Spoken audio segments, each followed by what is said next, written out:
बिस्मिल्लाहिर्रहमानिर्रहीम अस्सलाम वालेकुम। बहुत बड़ी ब्रेकिंग न्यूज़ से आपको आगाह करते चलें कि मुफ्ती तारिक मसूद साहब के साथ साथ इंजीनियर साहब ने मुफ्ती तकी उस्मानी साहब को भी चैलेंज कर दिया है और उनको भी कहा है कि आप भी आओ, आपके साथ भी मुनाजरा करते हैं। मेरी कल की वीडियो में मैंने भी इसी तरीके से बताया था, बहुत सारे लोगों को यकीन नहीं आया था, लेकिन चले मैं आपको इंजीनियर साहब के मुँह से ही सुनवा देता हूँ। उनसे सुनिए कि वो क्या कहते हैं इस बारे में। बहुत सारे लोगों ने कल मुझे कमेंट में कहा कि भाई इस तरीके से इंजीनियर साहब ने नहीं कहा, तो चले मैं आपको इंजीनियर साहब का क्लिप सुनाता हूं, आप खुद सुन लीजिएगा, बल्कि 2-3 मरतबा सुनाता हूं ताकि आप लोगों की समझ में आ जाए। और मेहरबानी करके मुफ्ती तकी उस्मानी साहब हाफिज़हुल्लाह ताला से टाइम लें, उनको साथ लेकर आए। जनाब, हम आपको वेलकम करते हैं, यहाँ पे आप तशरीफ लाएं और मेहरबानी करके मुफ्ती तकी उस्मानी साहब।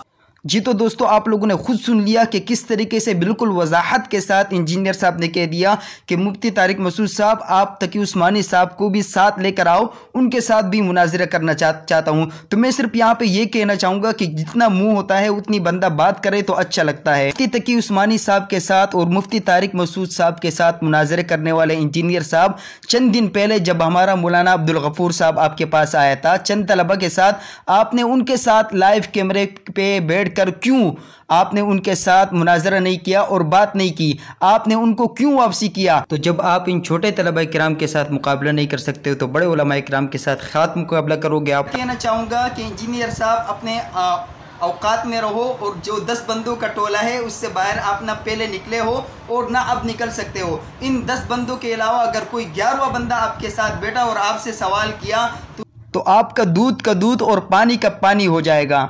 उम्मीद करता हूँ आज की इस वीडियो से तमाम बातें आपके सामने क्लियर हो गई होंगी। फिर भी किसी को शक या इश्काल हो तो आप बिल्कुल कमेंट कर सकते हो, बता सकते हो। और मैं कल के जिन बंदों ने कमेंट किया वो भी मैं आपको बता देता हूँ कि कैसे कैसे लोग माशाल्लाह इंजीनियर साहब ने पाले हुए हैं। आप उनका नाम पढ़ोगे तो आपको हंसी आएगी। किसी का नाम शाम है और किसी का नाम मोदी है, पढ़कर हंसी आए ऐसे नाम देखकर।